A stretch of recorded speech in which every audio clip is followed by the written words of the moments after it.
Hello guys, एक बार फिर से मिस्टर भोजपुरी एक्स चैनल पे आप लोगों के तहे दिल से वेलकम करते बानी। आज के वीडियो में हमारे पास बहुत ज्यादा बने की एक डब्बा पॉप बने की पटके वाला पटाखा। अगर गाइस एक पूरा डब्बा के एक साथे पॉप पटाखा पटकल जाये तो एक कैसे रिएक्शन हुई। चला थी सबसे पहले हम आप लोग के एक नमूना दिखा दी एक पॉप पटाखा के फोड़ के।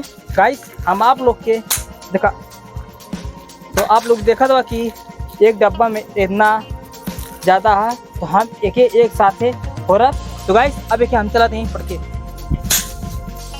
तो गाइस आप लोग देखला है कि एक डब्बा छोटा वाला डब्बा हम निकाल के उमर से पॉपकॉर्न इतना रहा पटकनी। तो आप लोग देखला कि आवाज भी कैला, लेकिन गाइस इतना मजा ना आवत। लेकिन एक रात में जब थोड़ा ऊपर से मैंने कि एक पटका जाए एक जौन चिंगारी फुटू जुगजुगिया की तरह बरेले वो भाई देखने में रात के नजारा कुछ और हो रहा। तो चल जाए एक रात में हम लोग हो जा।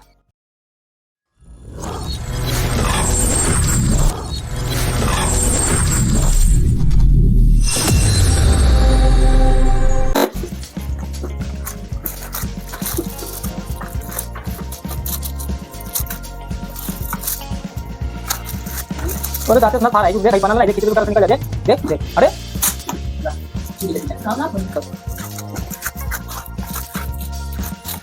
बता दो भाई का इन दिखा दिया।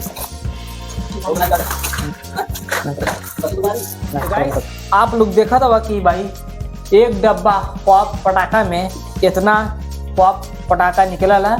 तो गाइस अब के फटाफट एक हो जा तो फिर एक भाई रात में एक नज़ारा देखल जाई।